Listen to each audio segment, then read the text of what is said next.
ನಮಸ್ಕಾರ, ಹೇಗಿದ್ದೀರಿ? ಏನು ಸಮಾಚಾರ? ಇವತ್ತು ವರ್ಷದ ತೊಡಕು ಅಂದರೆ ಬಾಡೂಟದ ದಿನ. ಒಂದು ಸ್ವಲ್ಪ ರಾಜಕೀಯದ ಬಾಡೂಟದ ಬಡಿದಾಟ ಸಿಕ್ಬಿಟ್ಟಿದೆ ನಮಗೆ. ಅದೇನು ಅಂತಂದ್ರೆ ಸ್ವಾಮಿಗಳ ಬಗ್ಗೆನೇ ಚರ್ಚೆಗಳು ಶುರುವಾಗಿದೆ. ಅದು DK ಶಿವಕುಮಾರ್ ಅವರಿಂದ. ಮಾನ್ಯ ಪರಮ ಪೂಜ್ಯ ಸ್ವಾಮೀಜಿಗಳು ನಿರ್ಮಲಾನಂದನಾಥ ಶ್ರೀಗಳ ಬಗ್ಗೆ ಮಾತನಾಡ್ತಾ, ಅಲ್ರಿ ಈ ಮೈತ್ರಿಕೂಟ ಇದ್ದದ್ದು ಬಿದೋಯ್ತಲ್ಲ, ಅಥವಾ ಇವ್ರು ಬೀಳಿಸ್ಬಿಟ್ರಲ್ಲ BJP-ಯವರು, ಅವಾಗ ಯಾಕೆ ಪರಮ ಪೂಜ್ಯ ಶ್ರೀಗಳು ಪ್ರಶ್ನಿಸಲಿಲ್ಲ ಅನ್ನೋ ಥರದಲ್ಲಿ ಕೇಳಿ, ಅದಾದ ನಂತರದಲ್ಲಿ BJP-ಯವರು ಭೇಟಿ ಮಾಡಿಕೊಂಡು ಬಂದಿದ್ರ ಬಗ್ಗೆ ಅಥವಾ ಚರ್ಚೆ ಮಾಡಿಕೊಂಡು ಬಂದಿದ್ರ ಬಗ್ಗೆ ಒಂದು ಸ್ವಲ್ಪ ಬೇರೆ ಬೇರೆ ಆಯಾಮಗಳಲ್ಲಿ ಚರ್ಚೆಗಳಾಗ್ತಾ ಇದ್ದಾವೆ. ಒಂದು. ಎರಡನೇದು, ಈ ಬೆಂಗಳೂರು ಗ್ರಾಮಾಂತರದ ಸ್ಟ್ರಾಟಜಿ ಕಾಂಗ್ರೆಸ್ಸಿನವರಿಗೇನಾದರೂ ಒಂದು ಸ್ವಲ್ಪ ಇರುಸು ಮುರುಸು ತಂದಿದೆಯಾ, ಅಥವಾ ರಾಜಕೀಯವಾಗಿ ನಮಗೊಂದು ಬ್ಯಾಕ್ ಸ್ಟೆಪ್ ಆಗಬಹುದು. ಇರೋದೊಂದು ಕ್ಷೇತ್ರ ನಮಗೆ, ಅದು MP ಕಾನ್ಸ್ಟಿಟ್ಯುಯೆನ್ಸಿಗಳಲ್ಲಿ ಬಹಳ ಇಂಪಾರ್ಟೆಂಟ್ ಕ್ಷೇತ್ರ, ನಾವು ಶತಸಿದ್ಧವಾಗಿ ಗೆಲ್ಲಬಹುದಾಗಿರುವ ಕ್ಷೇತ್ರ ಅನ್ನೋ ರೀತಿಯಲ್ಲಿ ಕಾಂಗ್ರೆಸ್ ಇತ್ತು. ಅಲ್ಲಿ ಇವಾಗೊಂದು novelty factor like doctor CN Manjunath ಬೇರೆ ಹಂತಕ್ಕೆ ಈ ಪರ್ಮುಟೇಷನ್ ಮತ್ತು ಕಾಂಬಿನೇಷನ್ ಆಫ್ ಪಾಲಿಟಿಕ್ಸ್ನ ತೆಗೆದುಕೊಂಡು ಬರ್ತಾ ಇದೆ. ಹಾಗೇನಾದರೂ ಆಗಿದೆಯಾ? ಇದು ನಾವು ನೀವು ಕೇಳಬೇಕಾಗಿರೋ ಪ್ರಶ್ನೆ. ಅದರ ಜೊತೆಗೆ ಅಶ್ವಥ್ ನಾರಾಯಣ್ ಇದ್ದಾರೆ. ಅಶ್ವಥ್ ನಾರಾಯಣ್ ಒಂದು ಸ್ವಲ್ಪ ಒಕ್ಕಲಿಗ ಕೋಟಾದ ಅಡಿಯಲ್ಲಿ ಪ್ರಭಾವಿಗಳಿದ್ದಾರೆ, ಇಲ್ಲ ಅಂತ ನಾನು ಹೇಳ್ತಾ ಇಲ್ಲ. ಜೊತೆಗೆ ಅವರು ಆದಿಚುಂಚನಗಿರಿಯ ಸಂಸ್ಥಾನಕ್ಕೆ ಬಹಳ ಸಮೀಪದಲ್ಲಿದ್ದಾರೆ. ಇದೆಲ್ಲವೂ ಕೂಡ ಕಾಂಗ್ರೆಸ್ಸಿಗರನ್ನು ಏನಾದರೂ ಕೆರಳಿಸಿ ಈ ಬಾಡೂಟ ಬಡಿದಾಟಕ್ಕೇನಾದರೂ, ಅಥವಾ ಈ ಟಾಕ್ವಾರ್, ಬಡಿದಾಟ ಅನ್ನೋದಕ್ಕಿಂತ ನಾನು ಹೇಳ್ತೀನಿ ಟಾಕ್ವಾರ್, ಇದು ಬಾಡೂಟದ ದಿನ, ಅದಕ್ಕೇನಾದರೂ ಸಾಕ್ಷಿಯಾಗಿ ನಿಂತ್ಕೊಂಡ್ಬಿಡ್ತಾ? ಹೀಗೆಲ್ಲ ಪ್ರಶ್ನೆಗಳು ನನ್ನ ಹತ್ರ ಭಾಳ ಇದ್ದಾವೆ ಇವತ್ತು. ಇವತ್ತು ಏನಾಯಿತು ಅಂತಂದರೆ, ಬೇಸಿಕಲಿ ನಾನು ಹೇಳಲ್ಲ, let us listen to them. ಸುಮಾರು ಜನ ಮಾತಾಡಿದ್ದಾರೆ. This is viewpoint with me Chandan Sharma. Let's begin. ಯಾರ್ಯಾರು ಏನು ಮಾತನಾಡಿದ್ದಾರೆ ಕೇಳಿಸ್ಕೊಳ್ಳಿ. ಬಟ್ ಅದೇ ಬಿಜೆಪಿ ಅವ್ರು ಕೇಳ್ಬೇಕಾಯ್ತಲ್ಲ, ಬಿಜೆಪಿ ಸ್ವಾಮಿಗಳು ಕೇಳ್ಬೇಕಲ್ಲ, ನಮ್ ಚೀಫ್ ಮಿನಿಸ್ಟರ್ ನೀವು ಇಳಿಸ್ಬಿಟ್ರಲ್ಲ ಅಂತ. ಬಹುಶಃ ಅದು ಕೇಳಷ್ಟು ಶಕ್ತಿ ಸ್ವಾಮಿಗಳು ಇದೆಯೋ ಅನ್ನೋ ನನ್ಗೆ ಗೊತ್ತಿಲ್ಲ. ಚೀಫ್ ಮಿನಿಸ್ಟರ್ ಇಳಿಸಿದ್ರಲ್ಲ, ಅದು ಕೇಳ್ಬೇಕು. ಯಾರು ಅಲ್ಲಿ ಹೋಗಿದ್ರಲ್ಲ ಅವರೇ ತಾನೇ ಇಳಿಸಿದ್ದು, ಯಾರು ಸತ್ಯನ ಮುಚ್ಚಕ್ಕಾಗಲ್ವಲ್ಲ. ಬಿಜೆಪಿ ಅವ್ರು ಯಾಕೆ ಇಳಿಸಿದ್ರು?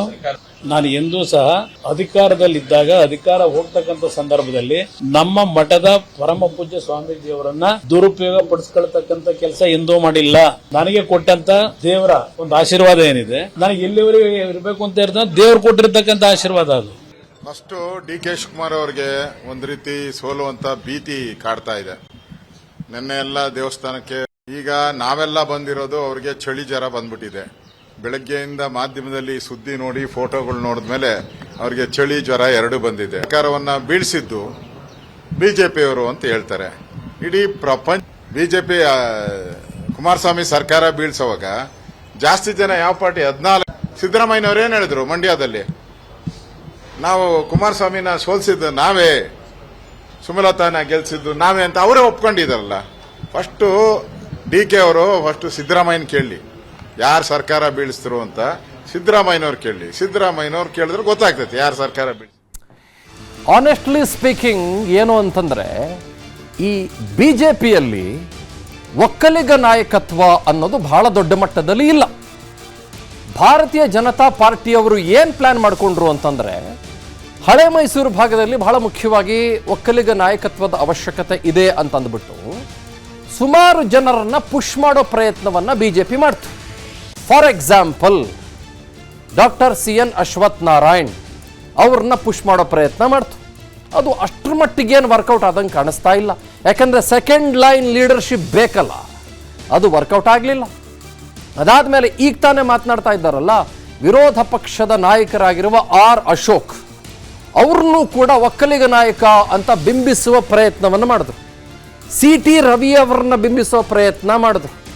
ಆದರೆ ಅದು ಯಾವುದೂ ಅಷ್ಟರ ಮಟ್ಟಿಗೆ ವರ್ಕೌಟ್ ಆಗಲಿಲ್ಲ. CT ರವಿ ಅವರ ವಿಷಯದಲ್ಲಿ ಯಾವ ಹಂತಕ್ಕೆ ಬಂದ್ಬಿಡ್ತು ಅಂತಂದರೆ, ಒಂದು ಹಂತಕ್ಕೆ ಅವರು CM ಆಗ್ಬಿಡ್ತಾರೆ ಅನ್ನೋ ಥರದಲ್ಲೂ ಕೂಡ BJP-ಯಲ್ಲಿ ಚರ್ಚೆಗಳು ಶುರುವಾಯಿತು.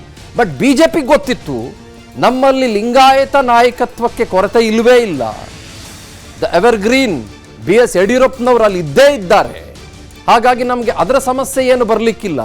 ಆದರೆ ನಾವು ಈ ಹಳೆ ಮೈಸೂರು ಭಾಗನ ಟಚ್ ಮಾಡೋಕ್ಕಾಗ್ತಾ ಇಲ್ಲ, ಅಲ್ಲಿ ಒಂದು ಒಕ್ಕಲಿಗ ಲೀಡರ್ಶಿಪ್ ನಮಗೆ ಕಾಣಿಸ್ತಾ ಇಲ್ಲ ಅಂತಂದಾಗ ಏನು ಮಾಡಿದ್ರು, ಆಯಿತು ನಾವು ರೂಪಿಸೋಕ್ಕಾಗಲಿಲ್ಲಪ್ಪ, ಈಗಾಗಲೇ ರೂಪಿತವಾಗಿದ್ದಾರಲ್ಲ, ಈಗಾಗಲೇ ಒಕ್ಕಲಿಗ ಸ್ಟ್ರಾಂಗ್ ಲೀಡರ್ ಒಬ್ರು ಇದ್ದಾರಲ್ಲ, ಅದು HD ಕುಮಾರಸ್ವಾಮಿ ಅವರು, ಅವ್ರ ಜೊತೆಗೆ ನಾವು ಒಂದಾಗ್ಬಿಡೋಣ ಅನ್ಕೊಂಡು ಅವ್ರ ಜೊತೆಗೇನೆ BJPಯವರು ಒಂದಾದ್ರು.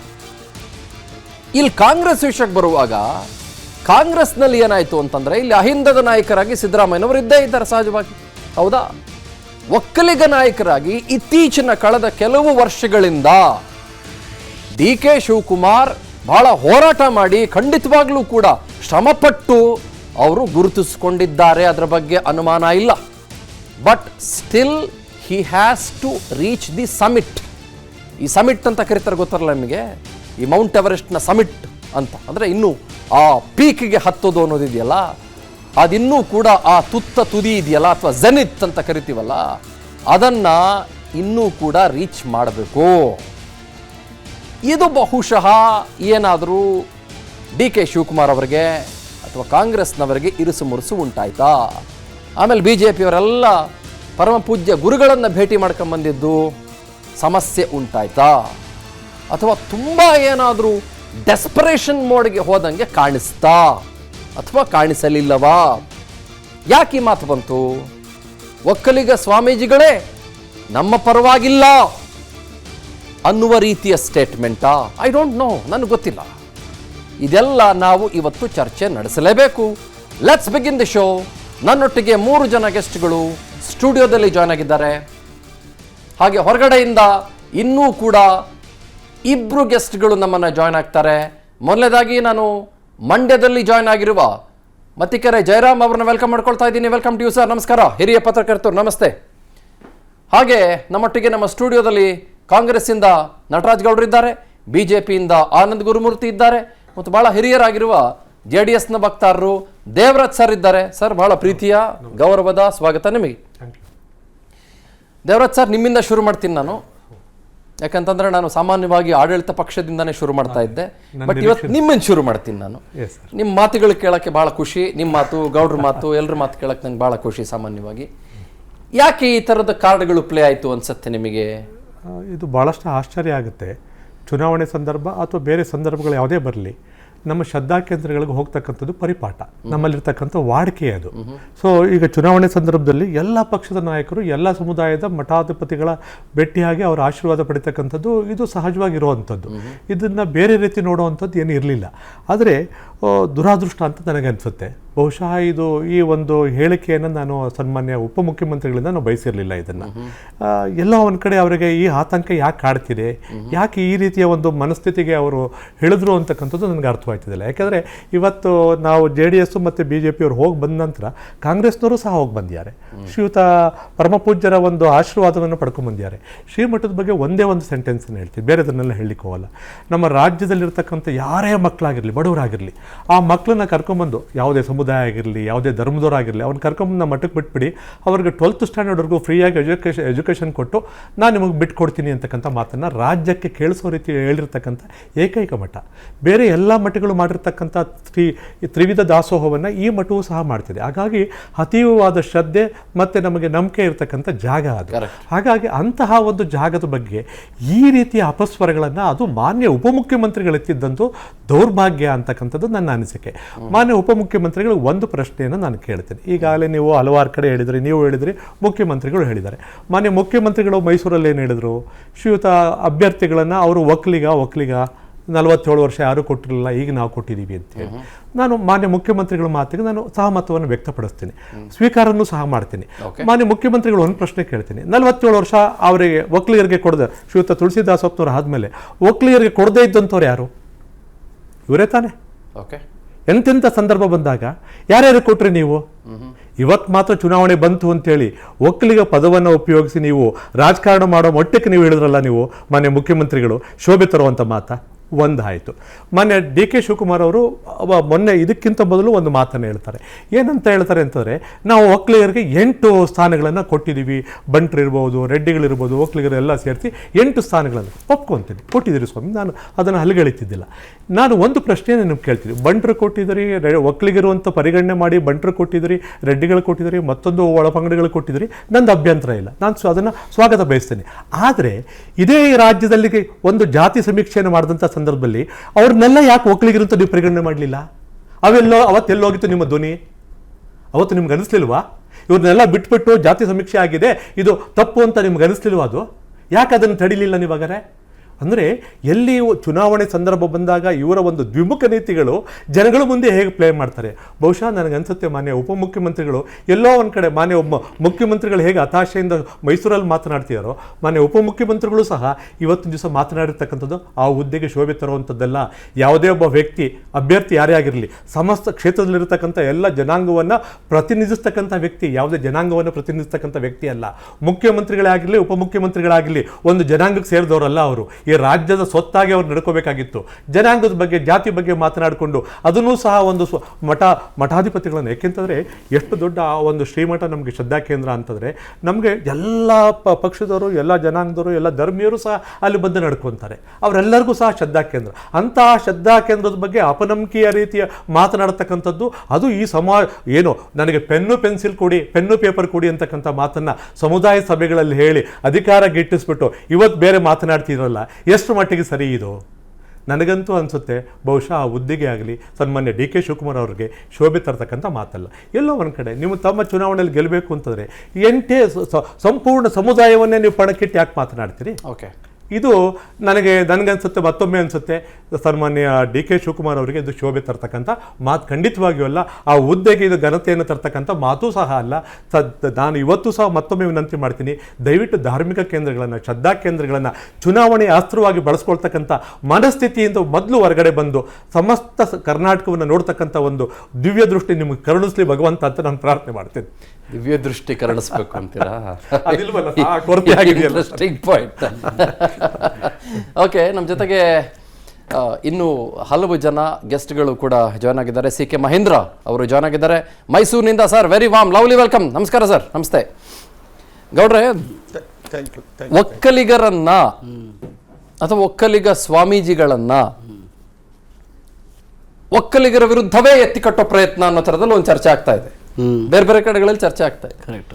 ಏನ್ರಿ, ಮೈತ್ರಿ ಸರ್ಕಾರ ಬೀಳಿಸಿದಾಗ ಮಾನ್ಯ ಪರಮ ಪೂಜ್ಯರು ಕೇಳಲಿಲ್ಲ, ಇವಾಗ ಹೋಗಿ ಭೇಟಿ ಮಾಡ್ಕೊಂಡ್ ಬಂದಿದ್ದಾರೆ ಬಿಜೆಪಿಯವರು, ಈ ಥರದೆಲ್ಲ ಒಂದು ಚರ್ಚೆ. ನಾನು ಮಾತಾಡಿದ್ದಲ್ಲ, ಡಿ ಕೆ ಶಿವಕುಮಾರ್ ಅವರು ಸ್ಪಷ್ಟವಾಗಿ ಮಾತಾಡಿದ್ದು. ಈ ಮಾತು ಶುರುವಾಗಿದ್ದು ಯಾಕೆ, ಏನು, ವೈ, ನೋಡಿ ವಾಟ್ ವಾಸ್ ದಿ ಪ್ರಾಬ್ಲಮ್? ನೋಡಿ ಗೊತ್ತಾ, ಶ್ರೀಮಠಕ್ಕೆ ನಿರ್ಮಲಾನಂದ ಶ್ರೀಗಳ ಜೊತೆಗೆ ಯಾರೇ ಹೋದ್ರು ಕೂಡ ಅವ್ರಿಗೆ ಆಶೀರ್ವಾದ ಮಾಡಿ ಒಳ್ಳೇದಾಗಲಿ ಅಂತ ಹೇಳಿ ಕಳಿಸ್ತಾರೆ. ಅದು ಈ ಪಕ್ಷ ಆ ಪಕ್ಷ, ಯಾವ ನಾಯಕರು, ಯಾವ ಜಾತಿ ಧರ್ಮ ಆ ಥರ ಎಲ್ಲರೂ ಹೋಗ್ತಾರೆ. ಅವರು ಎಲ್ಲರಿಗೂ ಕೂಡ ಒಂದು ಒಳ್ಳೇದಾಗಲಿ ಅಂತ ಹೇಳಿ ಒಂದು ಆಶೀರ್ವಚನ ಮಾಡ್ತಾರೆ, ಅಷ್ಟೇ ಅವ್ರು ಮಾಡೋದು. ಯಾರ ಪರ ಯಾರ ವಿರೋಧ ಯಾವತ್ತೂ ಮಾಡಿಲ್ಲ, ಮಾಡೋದೂ ಇಲ್ಲ. ರಾಜಕೀಯ ಅಂತೂ ಖಂಡಿತ ಮಾಡೋದಿಲ್ಲ. ಹೋದವರೆಲ್ಲ ರಾಜಕೀಯ ವ್ಯಕ್ತಿಗಳು ಹೋಗ್ಬೋದು, ಅವ್ರ ಅನುಕೂಲ ಆಗುತ್ತೆ, ಅವರಿಂದ ಆಶೀರ್ವಾದ ಪಡ್ಕೊಂಡ್ರೆ ಒಳ್ಳೇದಾಗುತ್ತೆ ಅಂತ ಹೋಗೋದು. ಎಲ್ಲರೂ ಹೋಗ್ತಾರೆ, ನಾವು ಹೋಗ್ತೀವಿ, ಕಾಂಗ್ರೆಸ್ ಅವರು ಹೋಗ್ತಾರೆ, BJP ಜೆಡಿಎಸ್ ಎಲ್ಲ ಹೋಗ್ತಾರೆ. ಆದರೆ BJP ಆಸ್ ಎ ಪಾರ್ಟಿ ಯಾಕೆ ಅಂತ ಗೊತ್ತಿಲ್ಲ, ಒಕ್ಕಲಿಗರಿಗೆ ಎಲ್ಲ ಸಮಯದಲ್ಲೂ ಅವಮಾನ ಮಾಡಿಕೊಂಡೇ ಬರ್ತದೆ. ಒಕ್ಕಲಿಗ ನಾಯಕರಿಗೆ, ಒಕ್ಕಲಿಗ ಸಮುದಾಯಕ್ಕೆ BJP ಪಾರ್ಟಿ, BJP ನಾಯಕರು ಅಂತ ಹೇಳಲ್ಲ. BJP ಕೆಲವು ನಾಯಕರು ಎಲ್ಲರನ್ನೂ ಒಟ್ಟಿಗೆ ತೆಗೆದುಕೊಂಡು ಹೋಗುವಂಥ ನಾಯಕತ್ವ BJPನಲ್ಲಿ ಇದೆ. ಓಕೆ, ಆದರೆ ಹೆಂಗಾಯ್ತು ನೋಡಿ, ಈಗ ಸರ್ಕಾರ ಬಿತ್ತು, ಕುಮಾರಸ್ವಾಮಿ ಸರ್ಕಾರ ಬಿತ್ತು. ಯಾರಿಂದ ಬಿತ್ತು? ನಾಗಪುರದ ಇಶಾರಾ ಏನು, ನಾಗಪುರದ ಅನುಮತಿ ಏನು, ಯಾರು ಹಣ ಕೊಟ್ಟರು, ಕುದುರೆ ವ್ಯಾಪಾರ ಯಾರು ಮಾಡಿದ್ರು, ಸರ್ಕಾರ ಬಿತ್ತು. ಆ ಸರ್ಕಾರ ಬಿದ್ದಿದ್ದಕ್ಕೆ BJPಯ ಒಕ್ಕಲಿಗ ನಾಯಕರಾಗಲಿ, ಕುಮಾರಸ್ವಾಮಿ ಒಕ್ಕಲಿಗ ನಾಯಕ ತಾನೆ, BJPಯ ಒಕ್ಕಲಿಗ ನಾಯಕರು, ಕಾಂಗ್ರೆಸ್ ಒಕ್ಕಲಿಗ ನಾಯಕ ಅವರಿಂದ ನಿಂತ್ಕೋಬೇಕು ಅಂತೇನಿಲ್ಲ. ಆದರೆ ಸಮುದಾಯ ಅವ್ರ ಪರವಾಗಿ ಧ್ವನಿ ಇತ್ತು ಅವತ್ತು. ಏನು, ಕುಮಾರಸ್ವಾಮಿಗೆ ಮಾಡಿದ್ದು BJP ಮಾಡಿದ ಅನ್ಯಾಯ, BJP ಈ ಥರ ಆಪರೇಷನ್ ಕಮಲ ಮಾಡಿ ಸರ್ಕಾರವನ್ನು ಬೀಳಿಸಬಾರ್ದಾಗಿತ್ತು ಅಂತ. ಸದಾನಂದ ಗೌಡರನ್ನು ಕೂಡ ಮುಖ್ಯಮಂತ್ರಿ ಆಗಿದ್ದಾಗ ಅವರು ಕೆಳಗಿಳಿಸಿದಾಗ ನಮ್ಮ ಒಬ್ಬ ಸ್ವಾಮೀಜಿ ಪಾದಯಾತ್ರೆ ಮಾಡಿ ಪ್ರತಿಭಟನೆ ಮಾಡಿದ್ರು. ನಂಜಾವತ ಸ್ವಾಮೀಜಿಗಳು ಟೌನಲ್ಲಿ ಮುಂದೆ ಪ್ರತಿಭಟನೆ ಮಾಡಿದ್ರು. ನೀವು ಸದಾನಂದ ಗೌಡರನ್ನ ಯಾವ ಕಾರಣಕ್ಕಾಗಿ BJP ಅವರು ಇಳಿಸ್ತಾ ಇದ್ದೀರಿ, ನಾಗಪುರದ ಇಶಾರಾ ಏನಿದ್ರ ಮೇಲೆ, ಇದು ಈ ಥರ ದಬ್ಬಾಳಿಕೆಯನ್ನು ಸಮುದಾಯದ ಮೇಲೆ ನೀವು ಮಾಡಬೇಡಿ ಅಂತ ಹೇಳಿದ್ರು. ಇವಾಗಲೂ ಕೂಡ ಮುಂದುವರೆದು ಸದಾನಂದ ಗೌಡರು ಸಂಸದರಾಗಿದ್ದರು, ಮಂತ್ರಿ ಆಗಿದ್ದರು, ಅವ್ರಿಗೆ ಒಂದು ಟಿಕೆಟ್ ಕೊಡದಲ್ಲೇ ಅವ್ರಿಗೆ ಅವಮಾನ ಮಾಡಿ ಅವ್ರು ಕಣ್ಣೀರು ಹಾಕ್ಸಿದ್ದಾರೆ. ಪ್ರತಾಪ್ ಸಿಂಹ ಒಂದು ಸಮುದಾಯದವರೋ ಇಲ್ವೋ ಗೊತ್ತಿಲ್ಲ, ಆದರೆ ಅಂದರೆ ಅವ್ರು ಅಷ್ಟೊಂದು ನಾವು ಸಮುದಾಯದವ್ರು ಹೇಳ್ಕೊಳ್ಳಲ್ಲ, ಆದರೂ ಕೂಡ ಒಕ್ಕಲಿಗ ಸಮುದಾಯದವರು ಟಿಕೆಟ್ ಕೊಡದಲ್ಲ ಅವ್ರಿಗೆ ಅವಮಾನ ಮಾಡಿದ್ದಾರೆ. ಮಂಡ್ಯದಲ್ಲಿ ಅಂಬರೀಶ್ ಅವರ ಲೆಗಸಿಗೆ ಸುಮಲತಾ ಅವರಿಗೆ ಟಿಕೆಟ್ ಕೊಡದಲ್ಲೇ ಅವ್ರಿಗೆ ಅವಮಾನ ಮಾಡಿದ್ದಾರೆ. ಸಿ ಇದು ಬಿಜೆಪಿ ಮಾಡ್ಕೊಂಡು ಬರ್ತಾ ಇರ್ತಕ್ಕಂಥ ವ್ಯವಸ್ಥೆ. ಇವತ್ತು ಕೂಡ ಬಿಜೆಪಿ ಏನಂದ್ರೆ ಕುಮಾರಸ್ವಾಮಿ ಅವ್ರನ್ನೇನು ರಾಜಕೀಯ ಪಕ್ಷ, ನೀವು ಸುಮಲತಾ ಅವರ ವಿರುದ್ಧ ನಿಖಿಲ್ ಕುಮಾರಸ್ವಾಮಿ ಅವರು ನಿಂತಿದ್ದಾಗ ಕೆಟ್ಟ ಕೊಳಕ ಮಾತುಗಳ ಒಂದು ಚಕಾರ ಇದ್ದಿದ್ದ ಅವಮಾನ ಅಲ್ವಾ? ಎಚ್ ಡಿ ರೇವಣ್ಣ ಮಾತಾಡಿ, ನಾವಲ್ಲ ಮಾತಾಡಿದ್ದು. ಈಗ ನೋಡಿ, ಅದು ಶಿವರಾಮೇಗೌಡರು ಜೆಡಿಎಸ್ ನಾಯಕ, ಶಿವರಾಮೇಗೌಡರು ಜೆಡಿಎಸ್ ನಾಯಕ ಎಚ್ ಡಿ ರೇವಣ್ಣ ಅವರು ಮಾತಾಡಿದ್ರು. ಜೊತೆಗೆ ನಿಮ್ದು ಮೈತ್ರಿ ನಾನು ಮುಗಿಸ್ಬಿಡ್ತೀನಿ. ಅಲ್ಲ, ನೀವು ನಾನು ಕೇಳಿದ ಪ್ರಶ್ನೆಗೆ ನೀವು ಆಪೋಸಿಟ್ ಉತ್ತರ ಕೊಡ್ತಾ ಇದ್ದೀರಿ. ಗುರುಗಳ ಮಾತು ಯಾಕೆ ಕೇಳಿ ಬಂತು? ನೀವು ಇನ್ನೊಂದು ಮಾತು, ಬಹಳ ಇಂಪಾರ್ಟೆಂಟ್ ಗುರುಗಳ ಬಗ್ಗೆ ಇನ್ನೊಂದು ಸಣ್ಣ ಮಾತು ಹೇಳ್ಬಿಡ್ತೀನಿ. ಇನ್ನೊಂದು ಮಾತು, ಗುರುಗಳು ರಾಜಕೀಯನೇ ಮಾಡೋದಿಲ್ಲ ಅಂತ ನೀವೇ ಸ್ಪಷ್ಟವಾಗಿ ಹೇಳದವರು. ನಿಮ್ಮ ಉಪಮುಖ್ಯಮಂತ್ರಿಗಳು ಹೇಳ್ತಾರೆ, ನೀವೇ ಹೇಳ್ತೀರಿ ಮೈತ್ರಿ ಸರ್ಕಾರ ಬಿದ್ದಾಗ ಗುರುಗಳು ಯಾಕೆ ಪ್ರಶ್ನಿಸಲಿಲ್ಲ? ಇಲ್ಲ, ಯಾಕಂದ್ರೆ ಅಲ್ರಿ, ರಾಜಕೀಯನೇ ಮಾಡೋದಿಲ್ಲ ಅಂದಾಗ ಮೈತ್ರಿ ಸರ್ಕಾರ ಬಿದ್ದಾಗ ಗುರುಗಳು ಯಾಕೆ ಪ್ರಶ್ನೆ ಮಾಡ್ಬೇಕ್ರಿ? ಇಲ್ಲ, ಗುರುಗಳು ರಾಜಕಾರಣ ಮಾಡೋದಿಲ್ಲ. ಆದ್ರೆ ಸಮುದಾಯ ಅಂತ ಬಂದಾಗ ಎಲ್ಲರೂ ಒಳ್ಳೇದಾಗಿ ಕೇಳಿ, ನಾವು ಸಮುದಾಯದವರು, ನಮಗೂ ಒಂದು ಮಠ ಅಂತ ಬಂದದ್ದು ಈಗ ಕೆಲವು ರಾಜಕಾರಣ ಮಾಡೋದಿಲ್ಲ, ರಾಜಕೀಯದ ಬಗ್ಗೆ ಚರ್ಚೆ ಮಾಡೋದಿಲ್ಲ, ತಕರಾರು ತೆಗೆಯೋದಿಲ್ಲ, ಎತ್ತೋದಿಲ್ಲ ಗುರುಗಳು ಅಂತಂದಾಗ, ಆಮೇಲೆ ನಿಮ್ಮ ಮೈತ್ರಿ ಸರ್ಕಾರ ಒಂದ್ ನಿಮಿಷ, ನಿಮ್ಮ ಮೈತ್ರಿ ಅಲ್ಲ, ನಾನು ಇದನ್ನ ಮುಗಿಸ್ಬಿಟ್ರು ನಿಮ್ಗೆ ಬರ್ತೀನಿ. ನಿಮ್ಮ ಮೈತ್ರಿ ಸರ್ಕಾರ ಬಿದ್ದಿದ್ದಕ್ಕೆ ಕಾರಣಗಳು ನೀವೇ, ಕಾಂಗ್ರೆಸ್ನವರೇ. ಕುಮಾರಸ್ವಾಮಿ ಅವರು ನಾನೇನ್ ಗುಮಾಸ್ನಾ ಅಂತ ಏನ್ಗೆ ಬೈಟ್ ಕೊಟ್ರು. ಹೌದು, ನಾನೇನು ಹೇಳ್ದಂಗೆ ಕೇಳ್ಕೊಂಡಿರ್ಬೇಕಾ? ನಿಜ. ನನ್ನ ಎಷ್ಟು ಕೆಡ್ದಾಗ ನಡ್ಸ್ಕೊಂಡಿದಾರ ಗೊತ್ತಾ? ನೋಡಿ, ನಾನು ಕೊಟ್ಟಿರೋ ತೊಂದರೆಗಳು ಗೊತ್ತಾ? 20 ಗೊತ್ತಾ? ಕೇಳಿಸ್ಕೊಂಡ್ಬಿಡ್ರಿ ನೀವು, ನಿಮ್ಮ ಒಪಿನಿಯನ್ ಈಗ. ಜೆಡಿಎಸ್ ನ 20 ಶಾಸಕರು ಕುಮಾರಸ್ವಾಮಿ ಅವರ ಮೇಲೆ ಆರೋಪ ಮಾಡಿದ್ರು. ನೀವು 5 ಸ್ಟಾರ್ ಹೋಟೆಲ್ ಕುತ್ಕೊಂಡ್ಬಿಡ್ತೀರಾ? ನಿಮ್ಮನ್ನ ದಾಟ್ಕೊಂಡ್ ಬರ್ಬೇಕಾದ್ರೆ 5 ಲೇಯರ್ ಸೆಕ್ಯೂರಿಟಿ ಇದೆ. ಕೇಳಿ,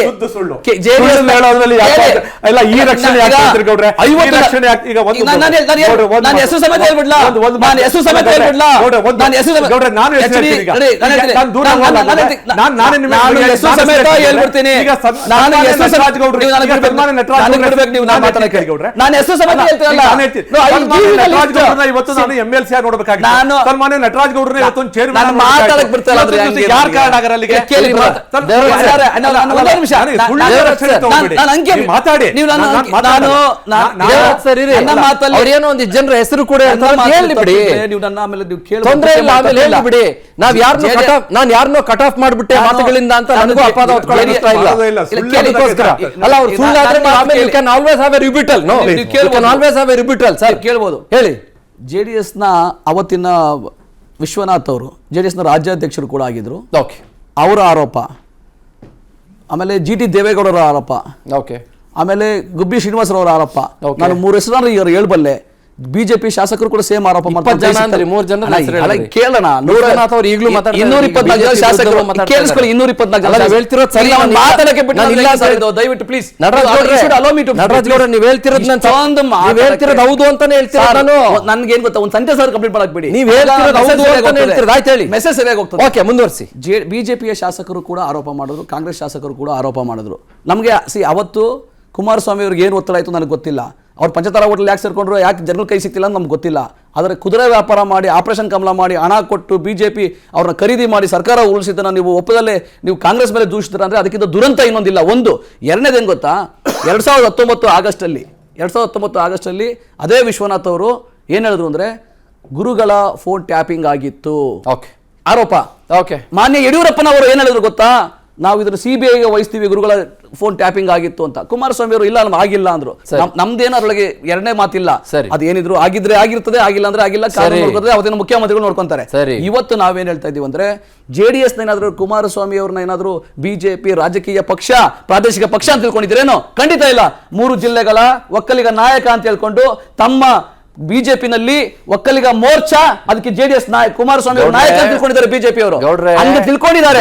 ಇದು ಒಕ್ಕಲಿಗರಿಗೆ ಎಲ್ಲಾ ಕಾಲದಲ್ಲಿ ಬಿಜೆಪಿ ಮಾಡ್ತಾ ಇರ್ತಕ್ಕಂತ ಅವಮಾನ. ಯಾಕೆಂತ ಅನ್ಕೊಳ್ತಾರೆ, ಅವ್ರು ಲಿಂಗಾಯತರಿಗೂ ಅವಮಾನ ಮಾಡ್ತಾರೆ. ಬೇಕಾದಾಗ ನಾಗಪುರದವ್ರು ಬಂದು ಸವಾರಿ ಮಾಡಿ ಯಡಿಯೂರಪ್ಪನವರು ಕಣ್ಣೀರ್ ಹಾಕ್ತಾರೆ, ಸದಾನಂದ ಗೌಡರು ಕಣ್ಣೀರ್ ಹಾಕ್ತಾರೆ. ಗೌಡ್ರೆ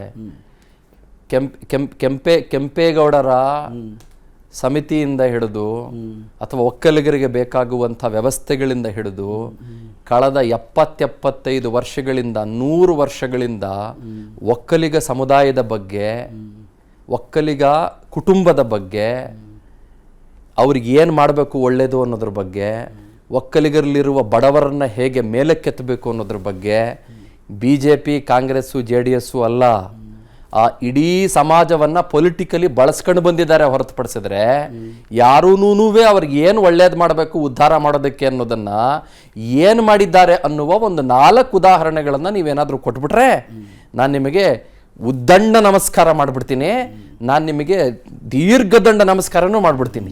ಒಂದು ಎರಡನೇದು ನಿಮ್ಗೆ ಹೇಳ್ಬಿಡ್ತೀನಿ ಬಹಳ ಮುಖ್ಯವಾಗಿ, ಕುಮಾರಸ್ವಾಮಿ ಅವರು ಗೊಳೆ ಅಂತ ಹತ್ಕೊಂಡ್ರೆ ಪಾಪ ಅವತ್ತು ಮಲೆ 17 ಜನ BJPಗೆ ಬಂದ್ರಲ್ಲ, ನೀವು ಹೇಳಿದ್ರಲ್ಲ ಆಪರೇಷನ್ ಮಾಡ್ಕೊಂಡ್ರು ಅಂತ 17 ಜನ. ಯಾಕೆ ಅಂತಂದ್ರೆ ನಿಮ್ಮ ಮತ್ತು JDSನ ನಡುವೆ ಇದ್ದಂತ ಕೂಟ ಅದು ಮೈತ್ರಿ ಆಗಿದ್ದು ನಂತರದಲ್ಲಿ ಶತ್ರುಕೂಟ ಆಗೋಯ್ತು. ಆ ಶತ್ರುಕೂಟ ಆಗೋದಕ್ಕೆ ನಿಮ್ಮ ಒಳಗಿನ ಬೆಳವಣಿಗೆಗಳು ಏನ್ ಕಾರಣ ಅದು ನಿಮಗೆ ಬಹಳ ಸ್ಪಷ್ಟ.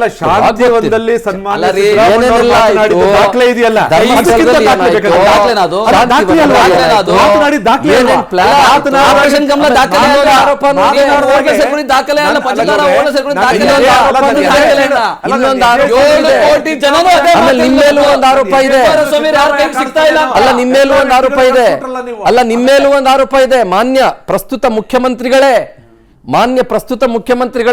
ಕಳ್ಸ ಕೊಟ್ಬಿಟ್ರು ಅನ್ನೋ ತರದಲ್ಲೂ ಒಂದು ಆರೋಪ ಇದೆ. ನನ್ನ ಹತ್ರ ಅದಕ್ಕೆ ಪ್ರೂಫ್ ಇಲ್ಲ, ನಾನು ಅದ್ರ ಬಗ್ಗೆ ಮಾತಾಡೋದಿಲ್ಲ.